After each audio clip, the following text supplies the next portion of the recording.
Hi E-Type cats and fans of the E-Type Jaguar. I'm back again for another exciting episode. It just gets better, of E-Type on a shoestring. And here we go, we're going to put the drive shafts back in, and I'm going to show you what I've been up to. So these are the shims that go on the drive shaft, so you get exactly the right camber on the rear axle. So these will clean up, they came off, they'll go exactly how they went on again, because I'll put right hand shims in there. That's good, you see, label things so you know where they go back. So I'll tidy these up, clean them up, put them in, and then I'm going to stick the drive shaft in. Yes, and it will look a bit like an axle again then, which is very good news. It's E-Type on a shoestring, and I'm putting the back axle back together again. Really good thing. Do. Right, here we go. We've got the drive shaft and the hub and the bearing, all that, and I'm going to put the drive shaft in there and bolt it all together, and then I'll get the wishbone in, and that'll be that. And in the meantime, I've got to just got some shims, sort some shims out. Here we go with that. So yeah, I got all my shims out, and then I got some wire wool and cleaned them all up with some degreaser, which was very boring. And you can watch me do that if you want. Obviously better than watching Midsummer Murders, isn't it? There's me polishing up my shims. Oh, isn't that lovely? Anyway, that's enough of that. Let's move on to the next shot.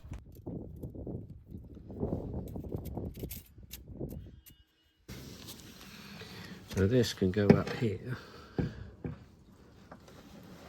like this, and then this can go on here, like as this, and I'll just put some nuts on there to hold it.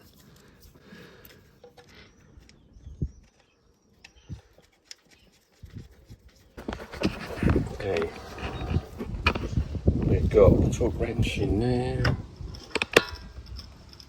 and we've got a bar stopping that from moving. You can see that upside down, there's a bar, stop that moving, give us a bit of Hauser. There you go. When it goes click, you know it's got it.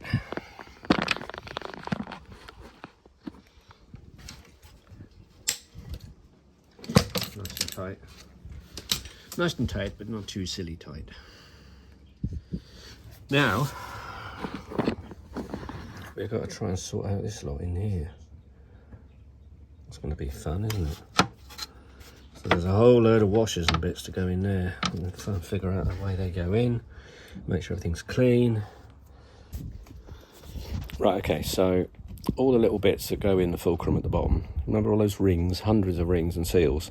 It's not quite as hard as it looked, because if you look at this, you've got that one that goes on the bearing bit, and then you've got a seal that goes in this ring, right?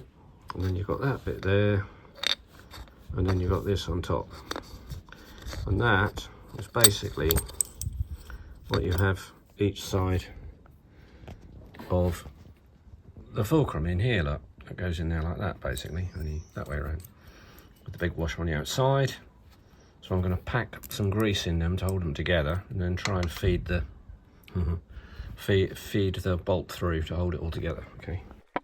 So what I discovered in the end was you couldn't do it from that side of the axle. You had to turn the whole axle upside down, take this plate off the bottom, which has got about 12 bolts holding on, clean it all up and paint it, because it had come off anyway.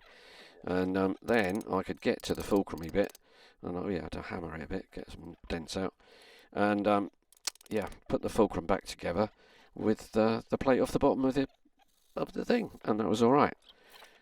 But it took me another 2 hours, I think, to do that.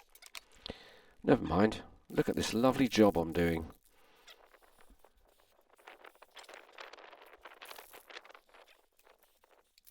The trouble is, you start something and then you kind of have to keep going and going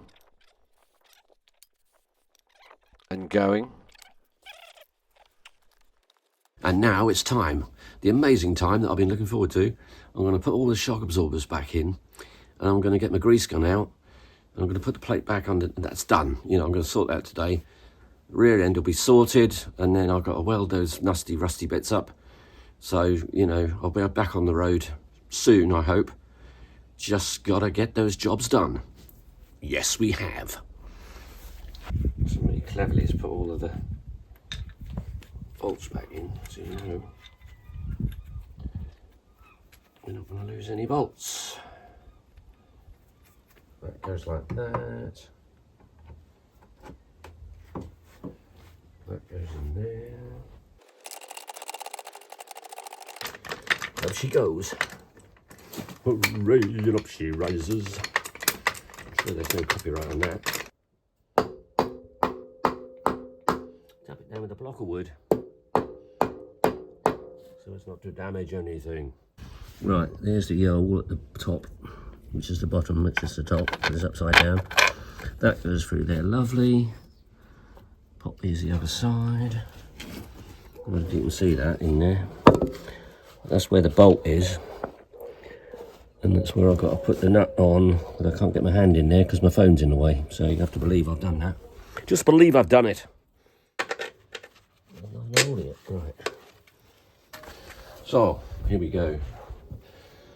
That's with a bit of greasy on it. There.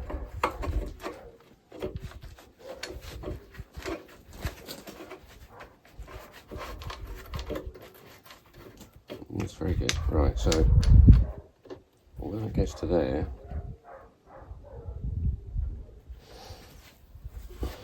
so after ages messing about and trying to get that bolt through and fiddling about with screwdrivers and messing about, and then eventually I got it in and I put the nut on the other side. That was a great thing to do, because then I could start the next amazing thing to do. It's very satisfying every time you do a job.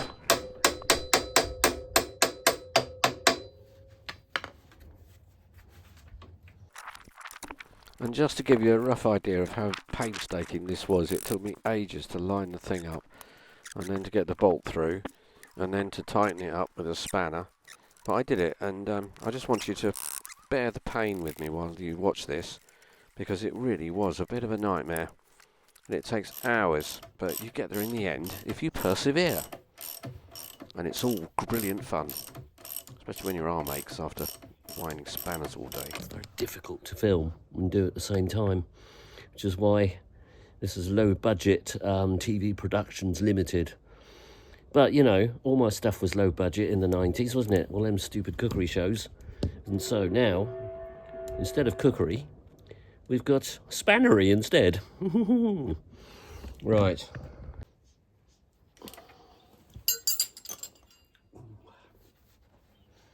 Looking good. That's a bit better, isn't it? Get the grit and crap out of those. Okay, so I found some lovely little washers to go on these missing washer bolts. So we'll stick them in there, like that. We'll stick a nut under there. Ooh. It's not too bad actually. Right, so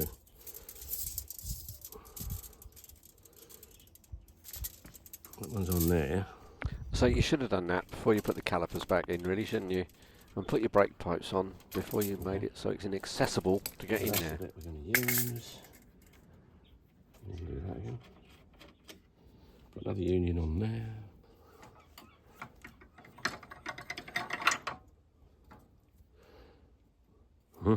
So yeah, I know someone clever will say you should have got new unions to put on there. But actually there's nothing wrong with the old ones. They're probably made out of better stuff than the new ones are anyway. So I reused them because they're not burred or anything.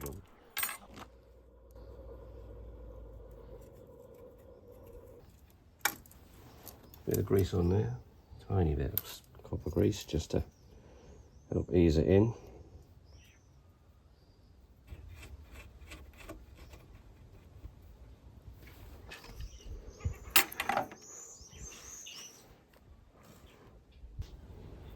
Just a little tiny bit. You don't need to put a lot on.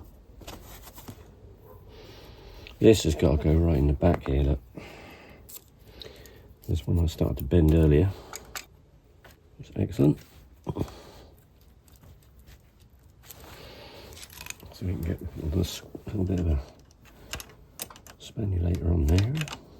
Right, so here we are then. We've done all the back axle now, apart from doing the oil. So I'll just show you what I've done. Put all new brake pipes in, which needed doing, and touched up the gold again on the other caliper. So it's all looking lovely. And yeah, I'm going to put some oil in up to the level, swing the axle around so it's in the right position, ready for when it goes in. And now I can concentrate on welding up the underside of the bleeding car. After all that. Anyway, we're getting there now, which is excellent. Check this out, guys. So there we go, look. We've got brake pipe in there. Doing that last one up in the top there was an absolute nightmare to get a spanner in there. Bridging pipe's all done. Calipers, you know, pads, blah, blah, blah, blah, blah, blah, blah. That side's lovely. New pipe in there, look. New kinkies in there. And so yeah, I've got to swing the axle round so the diff's facing the right way. And then I'm going to do the oil. And then I'm going to start chopping out rusty bits underneath the car. That's brilliant. Okay, here we go.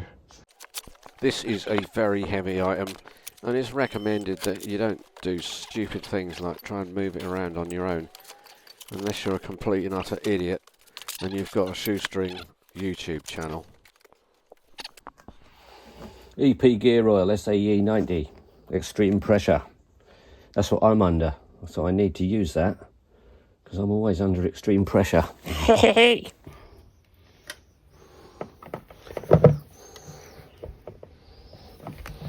I don't know, take some sucking up there.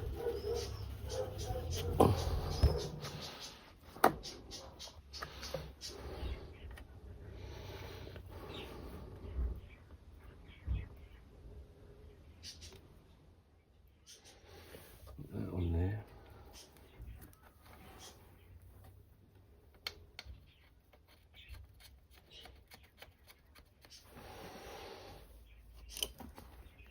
Put that in there.